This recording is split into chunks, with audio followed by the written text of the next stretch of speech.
DD academy में आप सभी का स्वागत है।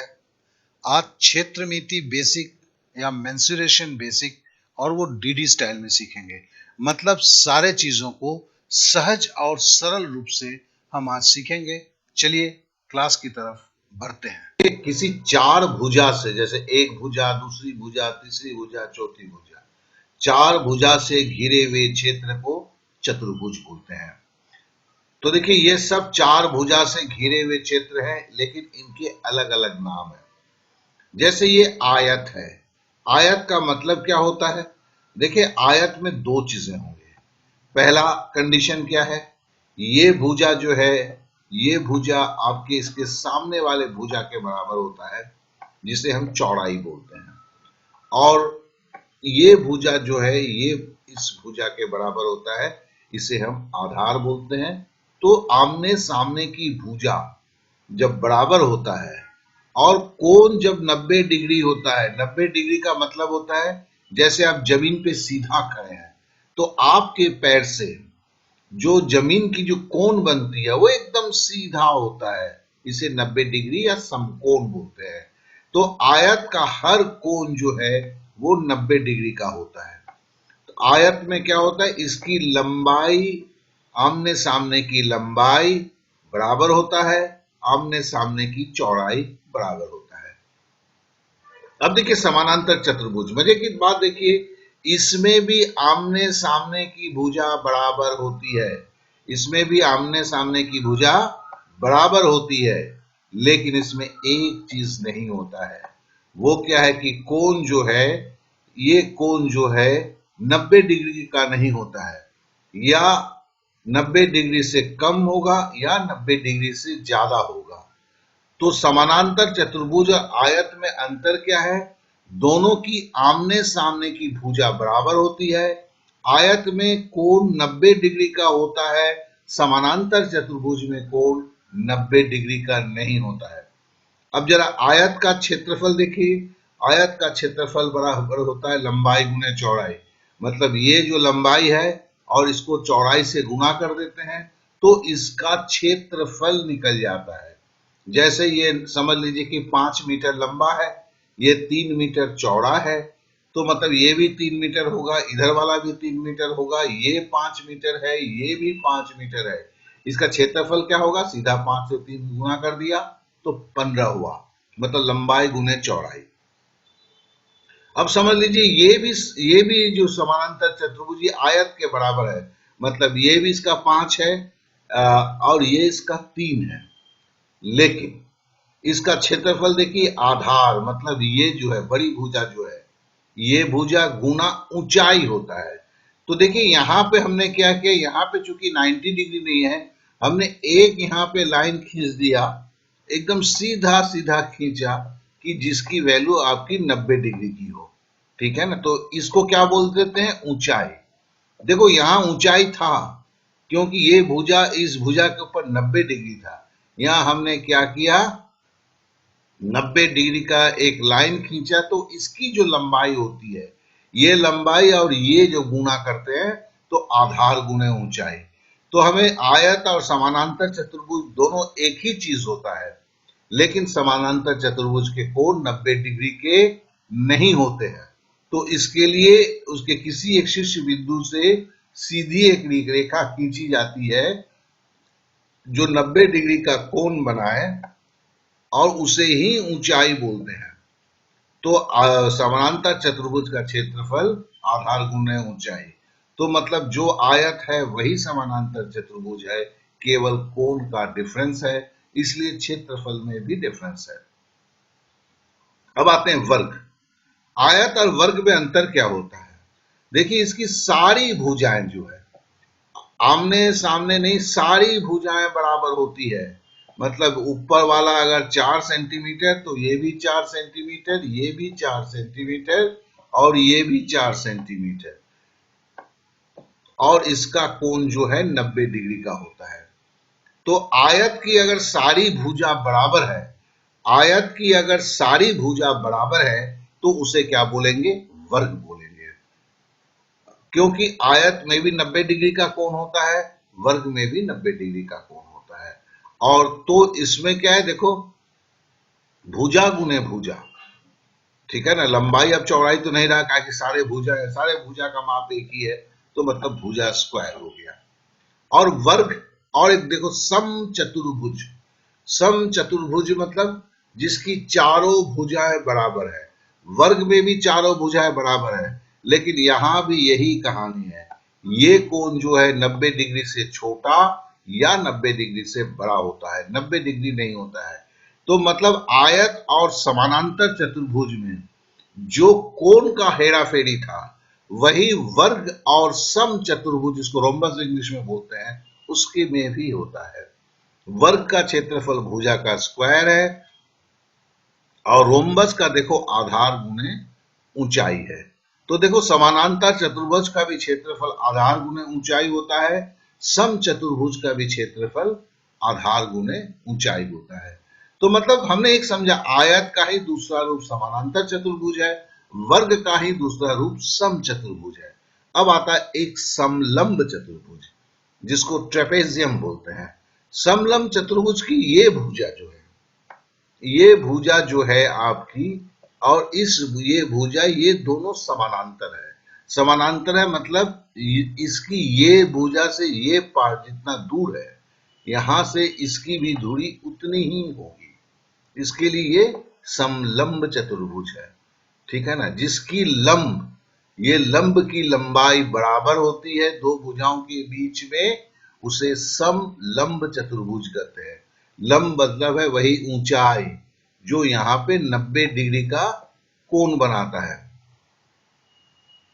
ठीक है ना। ये जो है आपका है 90 डिग्री का कोण बनाता है, तो इसे जो जो आधार के साथ 90 डिग्री का कोण बनाता है, उसे लंब बोला जाता है। ऊंचाई बोलो लंब बोलो, बात एक ही है।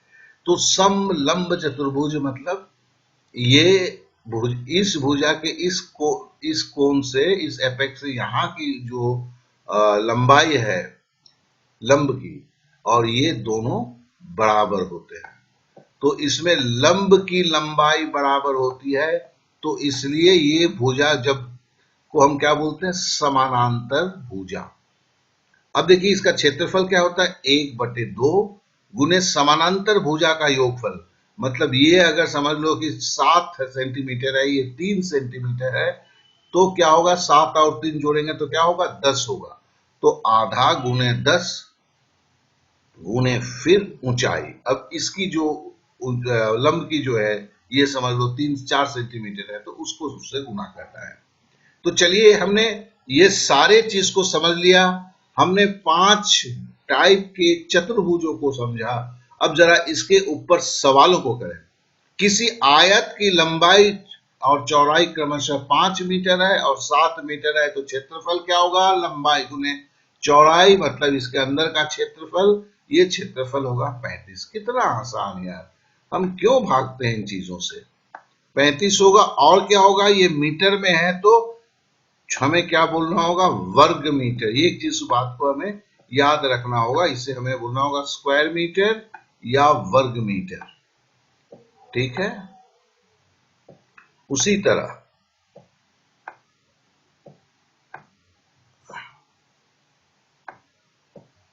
किसी कमरे की लंबाई और चौड़ाई, जरा कमरे के, आप अपने कमरे के ध्यान देंगे तो उसकी लंबाई और चौड़ाई है, क्योंकि वो 90 डिग्री का कमरा इस तरह का होता है, इस तरह का कमरा नहीं होता है, कमरा इस तरह का होता है। अब इस किसी कमरे, तो मतलब है कि कमरा, किसी कमरा मतलब कोई आयत है, ये इसकी 8 फुट और 12 फुट है, तो हमें हमें क्या लिखना होगा, 8 12 96, 96 क्या होगा, स्क्वायर मीटर, मतलब वर्ग मीटर होगा, ठीक है। किसी वर्ग का भुजा का माप 8 सेंटीमीटर है, वर्ग तो यही हुआ ना भैया, तो मतलब भुजा का स्क्वायर इसका क्षेत्रफल होगा, तो ये 64 होगा, और वो भी 64 क्या होगा, स्क्वायर मीटर या वर्ग मीटर होगा। अब आते हैं सम चतुर्भुज। सम चतुर्भुज किसको बोलते हैं, जरा फटाफट देखते हैं।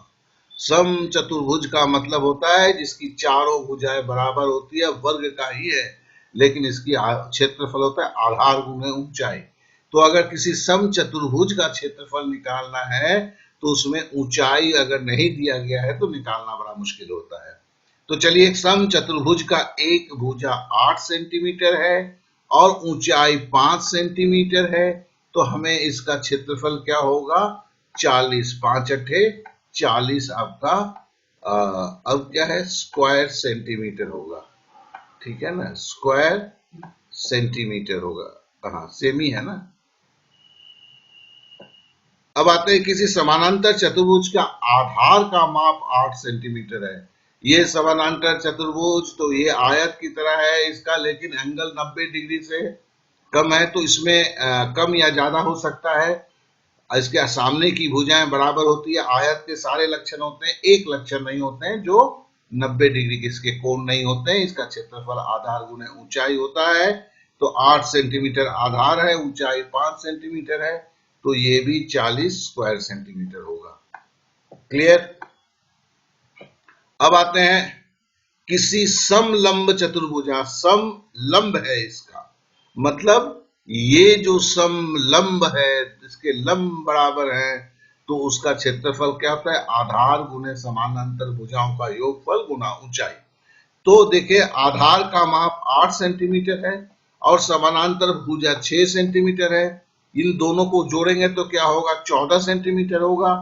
14 को हम 5 से गुना करेंगे तो 70 सेंटीमीटर होगा। उसका आधा कर देंगे तो क्या होगा? 35 स्क्वायर सेंटीमीटर। ठीक है, तो देखिए, इस तरह के, ऐसा नहीं बोलता कि इस तरह के सवाल आते हैं, इस तरह के सवाल भी आते हैं। तो क्या है कि ये बेसिक है, तो हम तो भाई जिया जीरो से हीरो बनने चले हैं और व्यवस्थित रूप से डीडी स्टाइल में सारा कुछ सीखेंगे। आगे चलेंगे तो समझेंगे डीडी स्टाइल में कितने तेजी के साथ हम चीजों को सीख लेते हैं। तो चलिए, हमने चतुर्भुज के जो रूप हमारे एग्जाम में आते हैं उसके ऊपर हमने जाना। देखिए, इसमें एक नहीं जाना जिसको काइट बोलते हैं या पतंग की बोलते हैं। आगे जरूर सीखेंगे क्योंकि वो उतना ज्यादा जरूरी नहीं है परीक्षा के दृष्टिकोण से। तो चलिए हम आगे बढ़ते हैं। स्टूडेंट्स, जब से मैंने ग्रुप डी की क्लास जो है ऐप में शुरू किया हुआ है, ऐप में सब शुरू किया, इसके ऊपर बहुत सारे उत्सुकता भरे फोन आते हैं, पूछे जाते हैं, तो मैंने सोचा कि चलो इसको थोड़े छोटे में सारा चीज बताता हूं। तो देखो, ये ऑनलाइन क्लास है, आप कहीं भी हैं, किसी आप गांव में हैं या आप शहर में नौकरी करते हैं, वक्त नहीं है आपको कोचिंग क्लास जाने में। और एक बात बता दूं कि कोचिंग क्लास से बेटर है। क्यों बेटर है, उस चीज को भी मैं यहां समझा देता हूं। पहले देखो कि पूरा कोर्स जो है ग्रुप डी का 35 क्लास में खत्म किया गया है। तो मतलब इस क्लास में हर दिन सब कुछ होता है दोस्त। गणित भी करते हैं, जीए भी करते हैं, सामान्य अध्ययन और रीजनिंग भी करते हैं। और ये आपको कुछ भी इसके वीडियो डाउनलोड नहीं करने पड़ते हैं, क्योंकि ये ऐप जो है प्री लोडेड होता है, इसके अंदर होता ही है। तो हर दिन आपका जो है, कभी भी रात 12 बजे, 3 बजे, सुबह शाम, कभी भी आप क्लास कर सकते हैं। क्योंकि क्लास करने में क्या होता है, इस क्लास में क्या क्या होता है? पढ़ना मतलब वीडियो आपको पढ़ाता है, फिर आप उसके ऊपर आधारित सवालों को करते हैं तो सीखते हैं। जब सवाल करेंगे, जवाब करेंगे तो सीखेंगे ना। उस सीखने के दौरान अगर आपको कोई संशय, डाउट पैदा होता है, तो देखो, मैं हर दिन 9 घंटे के लिए सुबह 9 बजे से लेके शाम 6 बजे तक व्हाट्सएप में इंतजार करता हूं कि आप लोगों में से किसी की भी कोई भी डाउट हो तो व्हाट्सएप पे मैसेज कीजिए, स्क्रीनशॉट भेजिए, मैं तुरंत उसका जवाब भेज दूंगा। इस तरह से कोई आपके डाउट्स को क्लियर करने के लिए, मुझे पता नहीं है कि कोई ऐसा क्लास है। क्योंकि हम अगर किसी कोचिंग क्लास में जाते हैं तो दो ही चीज तो के लिए जाते हैं। एक कि सर मुझे पढ़ाएंगे जो ऐप में मौजूद है, दूसरा अगर मुझे कुछ डाउट होगा तो उस डाउट का वो निदान करेंगे। तो ये दोनों चीज वहां पे अवेलेबल है। और 9 घंटे तक तो मतलब कोई नहीं रहता है, क्लास ही 2 घंटे की होती है। तीसरा है जो किसी भी कोचिंग क्लास में नहीं होता है, याद करवाने की जिम्मेवारी। यहां देखिए, जो भी आप पढ़ते हैं दूसरे दिन आपको टेस्ट देना है, फिर उस पढ़ाई का आपको चौथे दिन टेस्ट देना है, फिर उस पढ़ाई का आपको 21वें दिन टेस्ट देना है। तो कहने का मतलब है अब कुछ भी भूलने की जगह पे नहीं रहता है, सब कुछ आप याद रख सके उस जरूरत को यहां पूरा किया जाता है। और फिर इन सारे चीजों को देख के तो मैं गर्व के साथ बोल सकता हूं ये भारतवर्ष का सबसे कम है। ये 1200 रुपए प्रति महीने नहीं है, ये कंप्लीट है। फिर ये 35 क्लास के बाद आपकी खत्म नहीं हो जाती। पकड़ लीजिए 35 क्लास के बाद भी आप ग्रुप डी के क्लास में रहते हैं जब तक आपका परीक्षा खत्म नहीं हो जाता। तो ये आप जानना चाहते थे, बहुत लोगों का सवालों का जवाब देना पड़ता था, तो सोचा मैंने चलो छोटे करके मैं बता देता हूं। तो इस तरह करके और भी 2 क्लासेस का मैं आगे आपको बताऊंगा। अगर आपको लगता है तो आप व्हाट्सएप पे जो ये नंबर देख रहे हैं यहाँ पे मुझे मैसेज करें, और मैसेज करने के बाद आपको जो भी जानना है वहां पे आप लिख के भेजें संपूर्ण तरीके से, तो फिर मेरा जवाब जरूर आएगा। खाली अगर hi good morning good evening करने से मैं नहीं दे पाता हूं, क्योंकि मैं अंतर्यामी नहीं हूं कि मुझे पता नहीं चलता है कि आपको व्हाट्सएप करने का आशय क्या है। चलिए अब क्लास शुरू करते हैं। आइए अब हम त्रिभुज के बारे में जानते हैं, त्रिभुजों के क्षेत्रफल को जानते हैं। त्रिभुज का मतलब क्या है? 3 भुजा से घिरे हुए क्षेत्र का क्षेत्रफल जो है उसे त्रिभुज कहते हैं, त्रिभुज का क्षेत्रफल कहते हैं। त्रिभुज मतलब 3 भुजा से, 1 नंबर भुजा, 2 नंबर भुजा, 3 नंबर भुजा, 1 नंबर भुजा, 2 नंबर भुजा, 3 नंबर भुजा, तो 3 भुजाओं से घिरे हुए क्षेत्रफल को त्रिभुज कहते हैं।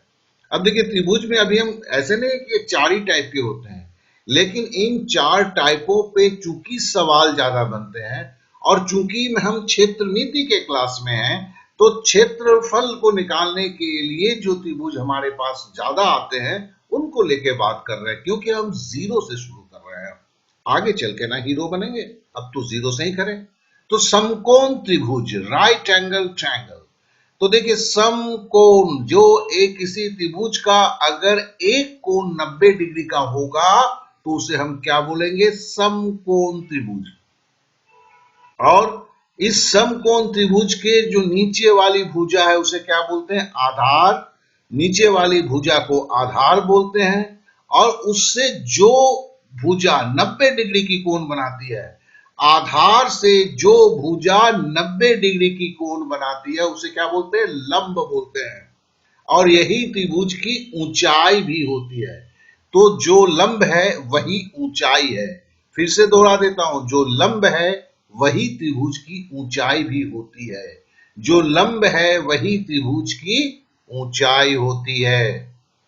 और तो इस समकोण त्रिभुज का क्षेत्रफल निकलता है आधा गुने आधार गुने ऊंचाई, 1/2 इंटू बेस इंटू हाइट, या इसे लंब भी बोलते हैं। अब खाली इसकी नहीं, हिंदुस्तान ने विश्व के सारे त्रिभुजों का क्षेत्रफल इस आपके क्या कहते हैं फॉर्मूले से निकलता है। आधा गुने आधार गुने ऊंचाई, चाहे वो समद्विबाहु हो, चाहे वो समबाहु हो, चाहे वो विषम बाहु हो, सबकी निकलती है। अब आते हैं समद्विबाहु त्रिभुज, आइसोस्केल्स ट्रायंगल। भैया समद्विबाहु जिसके 2 बाहु, 2 भुजा बराबर है, मतलब ये भुजा इस भुजा के बराबर है, तो ये जो त्रिभुज है इसे क्या बोलेंगे? समद्विबाहु त्रिभुज। जिस त्रिभुज की 2 भुजाएं बराबर होती है उसे क्या बोलते हैं? समद्विबाहु त्रिभुज। क्लियर हो गया? अब देखिए तो समद्विबाहु त्रिभुज की 2 भुजाएं बराबर होती है और इसका क्षेत्रफल होता है आधार गुने ऊंचाई। तो मतलब है कि इस त्रिभुज के शीर्ष बिंदु से यहां से एक 90 डिग्री की रेखा खींची जाती है। आपको खींचना पड़ता है, जिसकी लंबाई को जानना पड़ता है, क्योंकि यही तो इसकी ऊंचाई है, तभी तो फॉर्मूला लगाएंगे। आधार तो आपको पता चल गया, लेकिन अगर इसको नहीं डालेंगे, इस त्रिभुज की ऊंचाई को कैसे निकालेंगे? ऊंचाई मतलब होता है आधार से वो रेखा, जो रेखा त्रिभुज की शीर्ष बिंदु से मिलती है और 90 डिग्री का कोण बनाता है, वही उस त्रिभुज की ऊंचाई होती है। तो आधा गुने आधार गुने ऊंचाई। अब देखते हैं समबाहु त्रिभुज, देखते ही समझ में आ जाता है, जिनकी तीनों बाहु बराबर होता है, तीनों भुजा, ये भुजा भी बराबर इसके और इसके, तीनों भुजा मतलब ये भी 5 सेंटीमीटर होगा तो ये 5 सेंटीमीटर होगा, ये भी 5 सेंटीमीटर होगा, ये अगर 9 सेंटीमीटर होगा तो ये भी 9 सेंटीमीटर होगा, ये भी 9 सेंटीमीटर होगा। इसका देखिए ये आधार गुने, अब यहां से अगर यहां मैं एक अगर क्या कहते हैं ऊंचाई गिरा देता, यहां से एक रेखा 90 डिग्री का खींच देता तो उसकी ऊंचाई हो जाती, तो उसका क्षेत्रफल होता आधा गुने आधार गुने ऊंचाई। लेकिन इक्विलेटरल ट्रायंगल का खाली भुजा का एक माप मिलने से उसका क्षेत्रफल निकाला जा सकता है। वो क्या है, √3/4 भुजा स्क्वायर।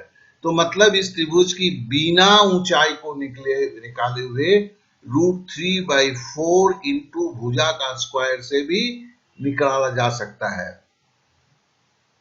अब देखो इतने में देखो सब सम चल रहा था, समकोण जिसके कोण सम होते हैं, समद्विबाहु जिसके दोनों भुजाएं बराबर है, समबाहु मतलब जिसके तीनों भुजाएं बराबर है। अब आ गया विषम बाहु। विषम बाहु त्रिभुज का मतलब क्या हुआ, जिसकी भुजाएं आपस में बराबर नहीं है, ये 5 सेंटीमीटर है तो ये 6 सेंटीमीटर है तो ये 8 सेंटीमीटर है, मैंने उदाहरण के लिए दिया, तो वो क्या हुआ विषम बाहु। विषम बाहु त्रिभुज का भी वही नियम है, दो फॉर्मूला इसमें लगते हैं और दोनों ही यूनिवर्सल। यूनिवर्सल मतलब है अगर चलो पहले हम इसकी क्या करेंगे, एक ऊंचाई तो बनाना होगा यार, हमारा तो ऊंचाई है मतलब यहां से ये खींचेंगे तो ये 90 डिग्री का कोण होना चाहिए, तो इसकी जो माप हो जाएगी वो क्या होगी, ऊंचाई होगी। तो वही है आधा गुने आधार गुने ऊंचाई। देखो ये जैसे फॉर्मूला मैंने बोला सब पे लगता है, उसी तरह एक फॉर्मूला और भी है जो इसका नीचे हम जिक्र कर रहे हैं, हेरोन्स फॉर्मूला। तो हेरोन साहब ने भी एक ऐसा मस्त फॉर्मूला दे दिया कि किसी भी त्रिभुज की अगर आपको तीनों भुजा पता है, मतलब ये भुजा ये भुजा ये भुजा ये भुजा, मतलब तीनों भुजा के माप अगर पता है तो आपको उसकी ऊंचाई का डंडा वंडा खींचना वचना कुछ नहीं है, आप ऐसे ही निकाल सकते हैं। उसको बोला जाता है हेरोन्स फॉर्मूला। ठीक है, तो हेरोन्स फॉर्मूला की अभी बात पहले करने के पहले हमने कितना समझा है उसको जरा देख लें। किसी समकोण त्रिभुज का आधार 4 सेंटीमीटर है, लंब 3 सेंटीमीटर है, क्षेत्रफल तो हम 4 से 3 गुना करेंगे, आधार से लंब मतलब ऊंचाई 4 तिया 12, उसका आधा कर देंगे तो 6 स्क्वायर सेंटीमीटर। ठीक है, तो देखो आधा गुने आधार गुने ऊंचाई, आधार 4 था ऊंचाई 3 था, 4 तिया 12, उसको आधा कर दिया तो 6 हो गया।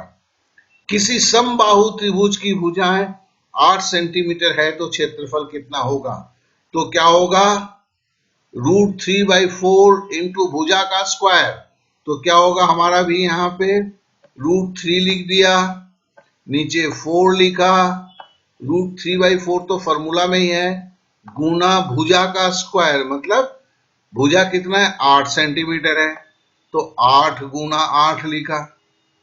ठीक है ना, तो हमने क्या किया 4 से 8 काट दिया, 2 हुआ तो क्या हुआ 16, 8 दूनी 16 √3, मतलब इसकी जो आपकी ये होगी क्षेत्रफल होगा वो 16√3 होगा। ठीक है, आशा करता हूं तो ये आपको एकदम समझ में आ गया है, इसमें कहीं कुछ प्रॉब्लम नहीं होना चाहिए। ठीक है ना, तो चलिए और नेक्स्ट अप करते हैं, किसी समद्विबाहु त्रिभुज, जिस समद्विबाहु मतलब जिसकी दो भुजाएं बराबर होती है, किसी समद्विबाहु त्रिभुज की बराबर भुजाएं 4 सेंटीमीटर है, आधार 6 सेंटीमीटर है, ऊंचाई 3 सेंटीमीटर है।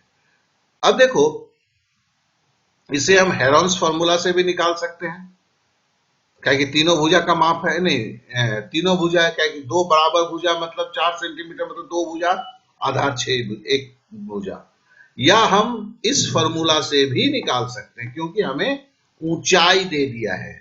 तो चलिए पहले उससे करते हैं, तो आधार 6 सेंटीमीटर है, ऊंचाई 3 सेंटीमीटर है, 6 तिया 18, 2 से भागा देंगे तो ये 9 सेंटीमीटर हो जाएगा। ठीक है, अब जरा हेरॉन फॉर्मूलास को देखते हैं। बोलता है area of triangle root over S, देखते ही तो दिमाग खड़ा हो गया, बाप रे बाप ये सब, लेकिन बहुत हल्का है, देखने में ये लंबा चौड़ा लगता है। फिर S minus A, S minus B, S minus C. S क्या है? अर्ध परिमिति है। अर्ध परिमिति क्या होता है भैया? त्रिभुज में 3 भुजा है, देखो ना, 1 भुजा, 2 भुजा, 3 भुजा। जैसे आदमी होगा तो 2 टांग होगा, त्रिभुज होगा तो उसके 3 टांग होंगे। अब तीनों टांगों को अगर जोड़ देते हो, ठीक है ना, और उसे 2 से भागा दे देते हो, तो उसकी अर्ध परिमिति निकलती है। तो एस मतलब है उसके तीनों भुजा, देखो ए प्लस बी प्लस सी, 3 भुजा है, उसको 2 से भागा दे दिया, तो क्या हुआ? अर्ध परिमिति। तो हम पकड़ लेते हैं किसी एक त्रिभुज को, जैसे 5 3 4, चलो इसको ही पकड़ लेते हैं। किसको लिखें, क्या लिखें? इसको हम लिखते हैं 3, इसको हम लिखते हैं 4 और इसको लिखते हैं 5। ठीक है ना। अब इसकी क्षेत्रफल निकाल रहे हैं, तो 3 टांग है, 5 4 9 3 12, 12 को 2 से भागा दिया तो देखो ये एस निकल गया। अब एरिया ऑफ ट्रायंगल क्या बोलता है? Root over S into S minus A, तो रूट ओवर 6 दिया, ये 5 1 है तो 6 माइनस 5 हुआ। ये रूट ओवर 6 कहां से आया? आप तो समझ ही रहे, अभी हमने 6 निकाला है, वो 6 आपका क्या है? अर्ध परिमिति है, एस का माप है। तो एस मतलब अर्ध परिमिति 6। फिर दूसरा फॉर्मूला था एस माइनस ए, मतलब 6 माइनस 5, ए का मान 5 है, हमने लिया हुआ है, देखिए यहाँ पे, और एस का मान हमने 6 लिया है। दूसरा है एस माइनस बी, तो हम इसको बी लिए हुए हैं इसको, तो एस माइनस बी मतलब 6 माइनस 3। फिर देखो एस माइनस सी है, तो हमने एस तो 6 है मेरा और सी का मान मेरा 4 है, तो एस माइनस सी। तो ये मामला क्या हो गया जरा देख लें। रूट ओवर 6 गुना 6 में से 5 गया 1, 6 में से 3 गया 3, और 6 में से 4 गया 2। ठीक है ना। तो बराबर क्या हो गया भैया? बराबर हो गया रूट ओवर 6 और 3 दूनी 6, 6 गुना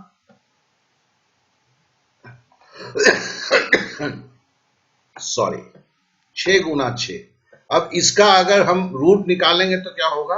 ये 6 सेंटीमीटर आंसर हो गया।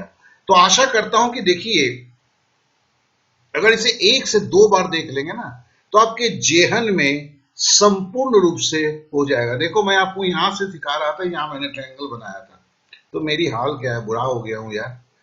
जो बगल में दिखता नहीं है, दूर का दिखता है, तो मेरी दृष्टि दोष क्या है? निकट दृष्टि दोष है। तो चलिए, तो ये भी हो गया, हमने ट्रायंगल के बारे में सीख लिया, त्रिभुज के बारे में, उसकी क्षेत्रफल निकालने के बारे में, और हमने चतुर्भुज के क्षेत्रफल निकालने के भी बारे में जान लिया। अब थोड़ा सा आगे और बढ़ लेते हैं। स्टूडेंट्स, जिस तरह मैंने ग्रुप डी और यूपी पुलिस के कोर्स के बारे में चर्चा किया, उसी तरह तीसरा जो है एएलपी और एनटीपीसी का कोर्स है। ठीक है ना। तो अब तो नॉन टेक्निकल का भी आ चुका है। ये दोनों ही कोर्स जो है ये 42 क्लासेस के अंदर में है। चूंकि एएलपी थोड़ा सा ऊपर जाना पड़ता है, इसमें टेक्निकल नॉलेज की काफी जरूरत हो जाता है, और केवल नॉलेज में वही नहीं होता है, टेक्स्ट भी रहता है, और साथ साथ में न्यूमेरिकल्स, मतलब उसके ऊपर जो गणित होते हैं, उसे गणित भी सीखना है। बाद बाकी वही चीज है, प्रतिदिन का क्लास है, ऐप के सहारे क्लास है, कुछ भी आपको डाउनलोड वगैरह करने की जरूरत नहीं है, सब कुछ आपके साथ पास जो है ऐप प्री लोडेड रहता है। इसमें मैथ भी है, जीए भी है, टेक्निक प्लस टेक्निकल भी है, जो इसमें लिखा नहीं गया है, मतलब छूट गया है, रीजनिंग है, मतलब ये सारा चीज से है। इसके लिए इसके क्लास के नंबर ऑफ क्लास भी ज्यादा है, क्योंकि टेक्निकल जो है एएलपी टेक्नीशियन एंड अदर्स के लिए कुछ लंबी चौड़ी मैटर हो जाती है। जो यहाँ पे है वही है कि हर दिन मैं 9 घंटे मैं खुद उपलब्ध हूँ, आपके किसी भी संशय और डाउट को क्लियर करने के लिए माजरा वही है कि हम पढ़ते हैं, फिर सीखते हैं, फिर याद करते हैं। और इसका जो है सारा चीज लेके मैं जीए रीजनिंग 42 क्लासेस को लेते हुए इसकी जो है फी है 1900 रुपये है। देखिए 42 क्लास, आप रेगुलर 42 क्लास को करने के लिए कम से कम 7 दिन की जरूरत होती है। इस चीज को दिमाग में रखेंगे तो है कि अब है कि ये जितने भी हम मैंने दिखाया इसकी भर्तियां बंद होने लगेंगी अगले सप्ताह से, क्योंकि फिर क्लास खत्म नहीं हो पाएगा। तो अगर आप कुछ भी रह गए हैं, छूट गए हैं और सोच रहे थे कि करना चाहिए, तब शुरू हो जाइए, नहीं तो वक्त तो रहेगा ही नहीं। और एक तो बात जरूर बोलूंगा कि रेलवे में कम से कम जो बरसात आया है उसे किसी भी हालत में अगर नजरअंदाज कर रहे हैं तो शायद आप गलत कर रहे हैं। अब आइए जरा जान लेते हैं वृत्त। वृत्त का मतलब होता है गोल। जैसे हमारी अठन्नी गोल है, रुपया गोल है, दुनिया गोल है, ग्लास का पेंदी गोल है, खाने का थाली गोल है, उसका वृत्त बोलते हैं, सर्कल बोलते हैं। उसका क्षेत्रफल क्या होता है? तो उसकी फॉर्मूला क्या है? पाई आर स्क्वायर। आर क्या है? त्रिज्या क्या है? केंद्र से परिधि की तरफ केंद्र है, ये त्रिभुज की वृत्त की केंद्र है। यहां से परिधि तक खींची गई रेखा की लंबाई को त्रिज्या बोलते हैं, रेडियस बोलते हैं। और पाई क्या है? पाई एक नियतांक है, स्थिर संख्या है। स्थिर संख्या पाई का मान क्या होता है? 22/7। तो 22/7 आर स्क्वायर या 22/7 त्रिज्या स्क्वायर। तो 22/7 तो सब में लगेगा, चाहे आप बना रहे हैं इसको या फ्रांस का कोई लड़का बना रहा है या जर्मनी का कोई लड़का बना रहा है, सबको 22/7 देना है, गुने उस वृत्त की त्रिज्या का माप का स्क्वायर। जो वृत्त है, चाहे वो दुनिया का है, पृथ्वी ले रहे हैं तो बहुत बड़ी त्रिज्या होगी, और अब अगर घर की थाली ले रहे हैं तो उसकी त्रिज्या छोटी होगी। तो चलिए जरा इसके ऊपर एक सवाल देखते हैं। किसी वृत्त की त्रिज्या 7 सेंटीमीटर है। देखो अब निश्चित कर दिया, वो उस वृत्त की बात कर रहा है जिसकी त्रिज्या मतलब केंद्र से परिधि तक खींची गई रेखा का माप 7 सेंटीमीटर है। तो उस वृत्त की क्षेत्रफल क्या होगा? तो 22/7, आर मतलब त्रिज्या, 7 का स्क्वायर मतलब 7 गुना 7, ये 7 7 कट गया, 22 से 7 को गुना करेंगे, 7 दूनी 14 का 4, हाथ में रहा 1, 7 दूनी 14 और 15, 154 वर्ग सेंटीमीटर। आशा करता हूं तो ये आपको कोई प्रॉब्लम नहीं हुआ होगा। अब चलिए इसके ऊपर तरह तरह के क्वेश्चंस का थोड़ा सा हम क्या बोलते हैं ना, रिवीजन मार लें। अब देखो ये पीले भाग का क्षेत्रफल, क्या प्रॉब्लम है यार। अब यही सब तो उल्टा सीधा होता है। देखो हमने सवाल को लिखते तो मेरे को 3-3 पार्ट में एक जगह नहीं कर लेता, तो इसके लिए मैंने सवाल की जगह सीधा सीधी बोला हुआ। तो ये कहने का मतलब फिगर भी क्या है, देखो एक 5 सेंटीमीटर और 10 सेंटीमीटर का एक आयत दिया है, ठीक है ना। ये क्या है? एक आयत है, और इसके अंदर देखो 5-5 है, तो ये क्या है? एक वर्ग है। और देखो अगर पीले क्षेत्र का क्षेत्रफल निकालना है तो क्या है? आयत के कुल क्षेत्रफल से अगर हम इतना काट के फेंक देंगे जो वर्ग है, तो पीले का क्षेत्रफल निकल जाएगा, ठीक है ना। तो आयत का क्षेत्रफल क्या होता है? 10 गुने 5 50 हो गया, और वर्ग का क्षेत्रफल होता है भुजा का स्क्वायर, 5 का स्क्वायर मतलब 50 25। तो 50 से 25 अगर काट दिया तो हो गया पीले जगह का क्षेत्रफल। यही तो सवाल में आता है। नहीं समझ में आया? चलिए एक और करके देखते हैं। एक आयताकार पोखरा है जिसकी लंबाई 70 मीटर और 50 मीटर है। देख भैया ये पोखरा बनाया हुआ है, भले ये मेरा पोखरा है, साइज में तो ठीक है, पानी की जगह पर दूसरा कलर आ गया है, कोई बात नहीं। तो ये 70 मीटर और 50 मीटर का पोखरा है, मेरा पोखरा है यार, इसमें कोई दखल अंदाजी नहीं चाहिए मुझे। उसके चारों तरफ 1 मीटर का एक रास्ता सहित उस प्लॉट का क्षेत्रफल क्या होगा? अब तो कलमवा उठाना ही पड़ेगा जी। अब देखो बोलता है कि 1 मीटर, तो यहाँ एगो सड़क चौड़ाई है जो है आपका लाल रंग का दिख रहा है ना, ईंटे के कलर का, तो भैया चारों तरफ है तो ये भी 1 मीटर इधर भी होगा ना, और यहां भी 1 मीटर होगा, ठीक है। तो 70 और 1 71 और 1 ये 72 मीटर हुआ, ठीक है ना। तो ये लंबाई क्या हुआ, ओ ओ ओ ओ ओ सॉरी सॉरी सॉरी ये सॉरी ये 50 था ना, 50 और एक 51 और एक 52, सॉरी डियर, ये 7 नहीं होगा, ये आपका 5 होगा।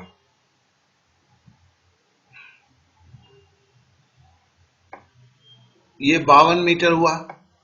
अब देखो इधर का भी तो रास्ता 1 मीटर का होगा ना, और देखो ये रास्ता भी तो 1 मीटर का, मतलब चारों तरफ 1 मीटर का रास्ता है। तो ये अभी एक बार समझ ले तो बार बार नहीं प्रॉब्लम होगा। तो ये 70 हुआ इतनी की लंबाई, इधर 1 मीटर 71, इधर 1 मीटर हुआ, तो ये क्या हो गया 72 मीटर। तो हमने क्या किया, ये बड़े आयत से अगर ये छोटा आयत जो है पोखड़ा जिसे बोलते हैं उसे निकाल देंगे तो ये रास्ते का क्षेत्रफल निकल जाएगा ना, ये लाल रंग की चीज का ना। तो चलो हमने क्या, आयत का एक आयताकार पोखड़ा जिसकी लंबाई 70 मीटर चौड़ाई 50 मीटर है, उनके चारों तरफ 1 मीटर का रास्ता है, तो मतलब बाहर के आयत जो है बाहर 72 और 52 है। कैसे मैंने रास्ता सहित बोला है ना, तो कैसे वो अब भी बता दिया। तो क्षेत्रफल क्या होगा, तो क्या होगा देखो, बड़ा आयत के क्षेत्रफल मतलब आयत का क्षेत्रफल लंबाई गुने चौड़ाई 72 गुने 52 माइनस अंदर के आयत का क्षेत्रफल, अंदर के आयत है 70 गुने 50, इसको निकाल ये करना है। देखो जब 72 70 हो, 52 50 हो, या 72 की जगह 74 होता पकड़ लो, यहां अगर तुम्हारा 54 होता, मैं बात की बात करता हूं। तो इसे हम कैसे करते हैं, पहले 70 और 50 को छोटे संख्या को जोड़ दो, 120 हो गया। नहीं तो ये गुना करेगा कौन, लफड़ा करेगा यार। और चूंकि ये आपका ये 2 बार है ना 70 50, इसमें भी है तो यहां भी तो 70 50 है ना भैया। 70 + 2 72 होता है, 50 + 2 52 होता है। तो इसके लिए इसे 2 से गुना कर दिया, ठीक है ना। और प्लस देखो इधर ये भी 2 है, ये भी 2 है, इन दोनों में गुना कर दिया, 4 लिख दिया। तो 120 दूनी और सॉरी 120 दूनी 200, 120 दूनी 240, 240 और 4 आपका हुआ 244 सेंटीमीटर। इसको काट देते हैं, 244 सेंटीमीटर, ठीक है ना। वर्ग मीटर है ये, तो ये स्क्वायर मीटर है। अब देखो यहां पे दिया हुआ है सफेद भाग का क्षेत्रफल। अब जरा इसको भी हम समझें। ये एक बड़ी वृत्त है जिसकी 5 सेंटीमीटर त्रिज्या है, 5 त्रिज्या है पकड़ लो, और ये एक छोटी वृत्त है सफेद वाली, इसकी त्रिज्या 3 है। सफेद भाग का क्षेत्रफल निकालेंगे तो कैसे, सॉरी ये भी गलत है, ये बैगनी भाग का क्षेत्रफल। तो बैगनी भाग का क्षेत्रफल निकालेंगे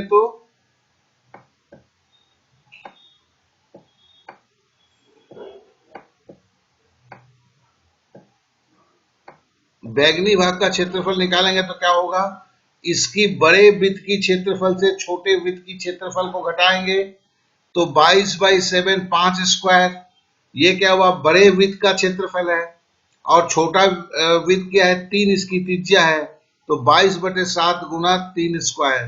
तो 22/7 को कॉमन ले लिया, तो 5 इस त्रिज्या का स्क्वायर माइनस इस त्रिज्या का स्क्वायर, और ये हमें क्या बताता है, ए स्क्वायर माइनस बी स्क्वायर का फॉर्मूला।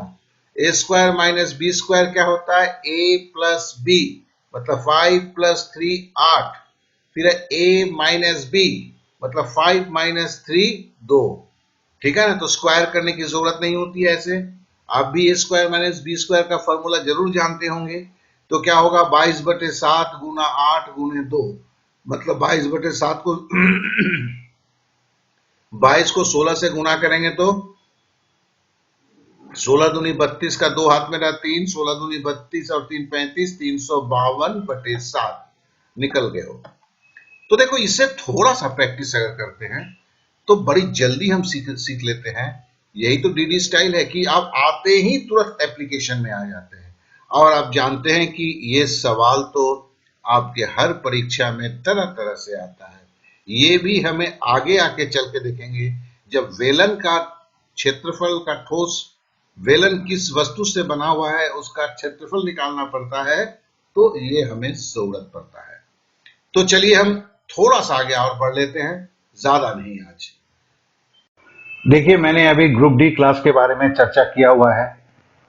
यूपी पुलिस का भी एक क्लास है जो 30 क्लासों के अंदर में सीमित है। सारे चीजों का मैंने वर्णन तो वहां भी किया हुआ है। हाँ, ग्रुप डी के कोर्स के अनुसार था, ये आपके यूपी पुलिस के कोर्स के अनुसार है। इसका कंप्लीट फी 1000 रुपए है। और मैं सबको ये आश्वासन देता हूं, अगर ये 30 क्लासेस आप कर लेते हैं, जो हर दिन का 2 घंटे का है, 2-2.5 घंटा पड़ता है कभी। हाँ, बाद के क्लासेस मतलब 15 नंबर के बाद से का जो क्लासेस है 3-3.5 घंटे का होता है। तो फिर आपको यूपी पुलिस के लिए सोचना कुछ नहीं है, खाली अपने दौर को क्लियर करना है, उसी के बारे में आपको सोचना है। तो इतना मैं क्या कहते हैं कॉन्फिडेंस के साथ बोलता हूं। पढ़ाने का तरीका मेरे को आपको पता ही है, तो और कुछ नहीं बोलना चाहूंगा। जो ये महसूस करते हैं कि नहीं अभी भी तैयारी पूरा नहीं हो पा रहा है, या जिन्होंने अभी तक तैयारी शुरू ही नहीं किया हुआ है, तो मैं बोल सकता हूं कि मेरे को व्हाट्सएप करो। आपको जो भी चाहिए, जिस तरह से तैयारी चाहिए, ये उससे थोड़ा बढ़कर है। बस इतना ही बोलूंगा। चलिए, अब वक्त आपका बर्बाद नहीं करूंगा, हम क्लास को आगे बढ़ाते हैं। आज के क्लास के हम आखिरी पड़ाव में हैं। चलिए फटाफट इसे करते हैं। और देखिए यहाँ पे बहुत सारे चित्र देख के आप थोड़ा सा घबरा नहीं जाएं, तो चलिए थोड़ा सा मैं बॉर्डर खींच देता हूँ सवालों का, तो वो थोड़ा सा कहीं ज्यादा आपका सही होगा। मतलब ये क्वेश्चन यहाँ पे जगह कम था यार, इसके लिए मैंने इसे ऐसे किया है। और दूसरा क्वेश्चन का जो जगह है वो आपका ऐसे खींच देता हूँ, ठीक है। तो फिर आप देखिए सवाल अलग अलग दिखेंगे, नहीं तो सब एक साथ गड़बड़ हो रहे थे। अब देखिए, एक समलंब चतुर्भुज है, ट्रेपेजियम है। समलंब का मतलब थोड़ा सा याद दिलाते हैं, जिसके लंब जो है वो समान होते हैं उसे समलंब चतुर्भुज है। उसके अंदर में देखिए एक त्रिभुज है। ये त्रिभुज क्या है, ये 90 डिग्री दिखा रहा है, तो मतलब ये समकोण त्रिभुज है। और बोलता है कि सफेद भाग का क्षेत्रफल निकालिए। तो अगर ये सफेद भाग हम पकड़ लेते, इधर ए है और इधर अगर बी है, तो उसने क्या पूछा है, सफेद भाग का क्षेत्रफल मतलब a प्लस बी भाग का क्षेत्रफल हमसे पूछा है कि ये कितना है ना। तो देखिए इसमें क्या है कि हम तब फटाक से कर देंगे जब हमें ट्रेपेजियम का हमें क्षेत्रफल पता होगा। अब देखो, ट्रेपेजियम का समलंब का एक भुजा 5 ये बोल रहा है, एक 9 बोल रहा है, ठीक है। तो समलंब चतुर्भुज का क्षेत्रफल क्या होता था कि आधा गुने समानांतर भुजाओं का योगफल। तो आधा तो दिमाग में रख लिए, 9 और 5 को जोड़ दिया 14 हो गया, और 14 का आधा क्या होगा, 7 हो गया। और देखो तो ये 1 गुने 14, ये 8 कहां से आया, वहां से। 8 क्या है, लंब की ऊंचाई होता है। और देखो ये अगर मैं समकोण त्रिभुज ले रहा हूं, तो इसकी आधार जो है, मतलब ये समलंब चतुर्भुज की भी आधार है, इस त्रिभुज की भी आधार है। ये इससे ये जो भुजा उसकी लंब भुजा है, क्योंकि समकोण है ना ये, वो क्या है 90 डिग्री का है। तो कहने का मतलब हुआ यही इसकी ऊंचाई हो गई। तो हमने 8 से गुणा कर दिया, क्योंकि ये लंब जो है 8 सेंटीमीटर है। तो कहने का मतलब ये समलंब चतुर्भुज और समकोण त्रिभुज दोनों की ऊंचाई लंब की ऊंचाई है जो 8 सेंटीमीटर है। तो आधा गुने 14 गुने 8 माइनस आधा गुने 4 गुने 8, क्या 8, ये क्या आधा गुने 4 गुने 8 क्यों हुआ, समकोण त्रिभुज का क्षेत्रफल आधा गुना आधार गुने ऊंचाई। अब देखो आधा रह गया 14 से, 4 घटाए तो 10 रह गया, 8 तो 8 दोनों में था, 8 ले लिया, तो बराबर हो गया 40 वर्ग सेंटीमीटर। जैसे कुछ तो बोला नहीं है तो 40 हम लिखेंगे। तो देखो ये जो है ना, ये इस तरह की चीजें आती है भैया, आप भी जानते हो, खाली उसमें वहां क्या होगा, शब्द में लिखे रहेंगे, जगह कम था इसके लिए मैंने शब्द में लिख के सवाल को नहीं दिया, लेकिन सवाल का मर्यादा उतना ही है। अब देखिए एक है, ये क्या है, 4 लिखा हुआ है और देखते ही समझ में आ रहा है ये वर्ग है।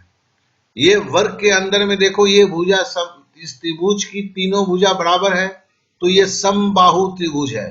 तो मतलब एक वर्ग के अंदर एक समबाहु त्रिभुज को डाला गया है और बोला है लाल भाग का क्षेत्रफल। लाल भाग का क्षेत्रफल अगर हम मानते हैं तो फिर हमें ये लेना होगा कि हम पकड़ लेते हैं, ये जो जगह है ये ए है लाल भाग में, ये बी है और ये सी है। तो लाल भाग का जो क्षेत्रफल है वो बोलने की ये कोशिश कर रहा है कि लाल भाग का क्षेत्रफल जो हमें a प्लस बी प्लस सी का मान निकालना है, यही बोला है ना। मैं इसको इसलिए ऐसे दिखा रहा हूं, कभी कभी जो सवाल है जैसे पटवारी में आया था उसमें इस तरह के चित्र के साथ था। अब चलिए वर्ग का क्षेत्रफल क्या होता है। वर्ग का क्षेत्रफल भुजा गुने भुजा मतलब 4 गुने 4 बराबर 16। अब आता है समकोण त्रिभुज का, समबाहु त्रिभुज का क्षेत्रफल क्या होता है। देखिए हमने पढ़ा हुआ था, यही समबाहु त्रिभुज है, √3/4 गुना भुजा का स्क्वायर। तो √3/4 और इसकी जो भुजा है ये भी 4 सेंटीमीटर की है। क्यों? क्योंकि देखो यहां से यहां ये गई है, तो ये अगर 4 है तो ये भी तो 4 होगा, और समबाहु है तो ये 4 होगा, तो ये भी 4 होगा, ये भी 4 होगा। तो √3/4 गुना 4 गुना 4, तो क्या हुआ, 4 चौके 16। यहां क्या हुआ, 4 से ये 4 कट गया तो 4√3। अब देखो इसमें से 4 मैंने कॉमन ले लिया तो 4 इंटू 4 माइनस √3, ये इसका उत्तर निकला। तो आप भी से देख लें, कितना आसान, कितना सहज, कितना सरल। बेकार के लोग भागते हैं इससे। अब आइए इस चित्र को देखते हैं। जानबूझ के लिखा हुआ है, ये आयत है लेकिन आयत नहीं है, ठीक है ना। क्यों आयत है और आयत नहीं है, ये आमने सामने की भुजा इसकी बराबर है लेकिन कोण 90 डिग्री नहीं है, इसलिए इसका नाम समानांतर चतुर्भुज हुआ। और बोलता है सफेद भाग का क्षेत्रफल निकालो, तो इस समानांतर चतुर्भुज से अगर हम इस त्रिभुज को निकाल देते हैं तो फिर हमारा निकल जाता है। तो सफेद भाग का क्षेत्रफल निकालने के लिए क्या होगा, समलंब चतुर्भुज का क्षेत्रफल। तो समानांतर चतुर्भुज का क्षेत्रफल, तो समानांतर चतुर्भुज की एक भुजा 12 है, दूसरी भुजा 7 है।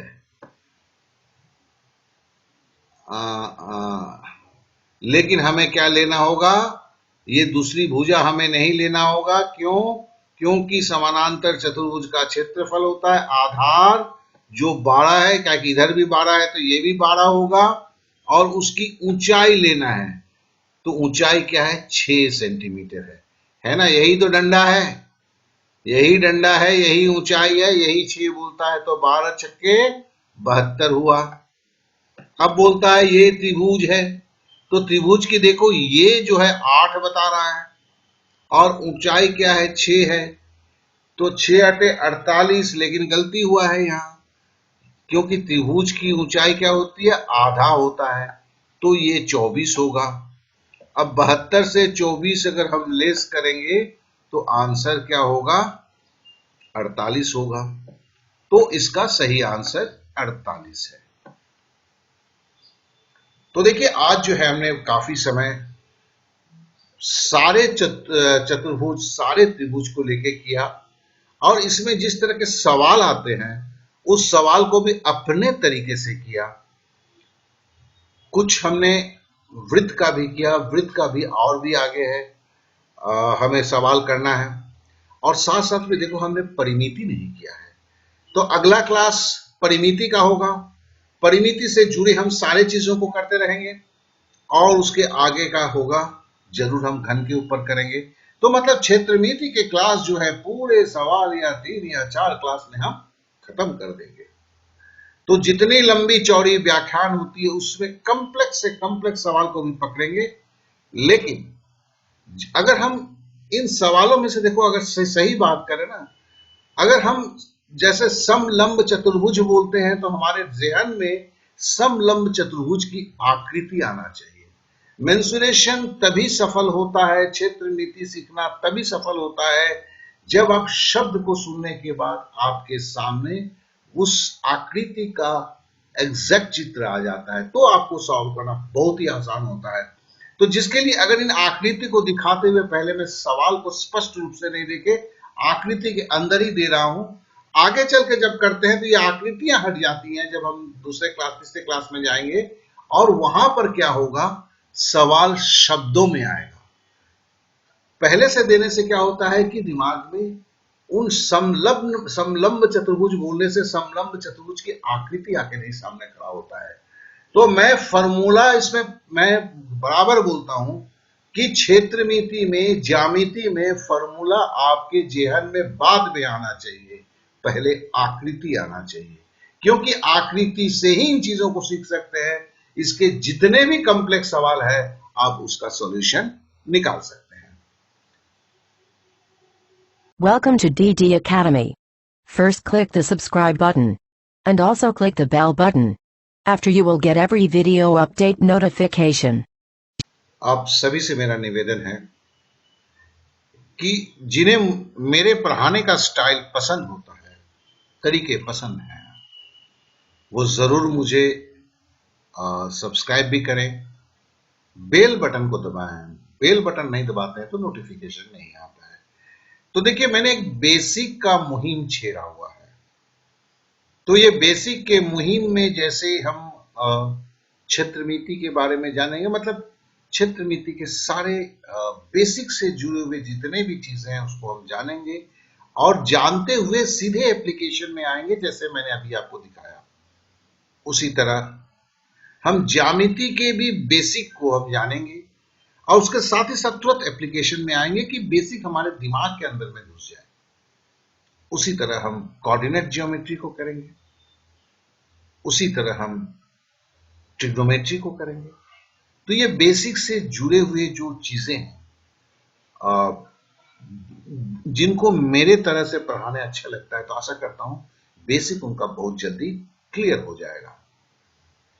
क्योंकि देखो सुस्पष्ट तरीके से बहुत ज्यादा गहरे चीजों को नहीं लेते हुए ही और एप्लीकेशन को साथ में जोड़ते हुए ही बेसिक क्लास की क्या बोलते हैं सार्थकता होता है। तो चलिए अब आप लोगों से विदा लेते हैं। साथ साथ में फिर से एक दरखास्त करता हूं कि जिन्होंने मुझे अभी तक सब्सक्राइब नहीं किया है या बेल बटन को नहीं दबाया है या बेल बटन दबाना भूल गए हैं, प्लीज एक बार सब्सक्राइब करते हुए बेल बटन को दबा दीजिए। आप लोगों ने समय दिया उसके लिए मैं आप लोगों का शुक्रगुजार हूं।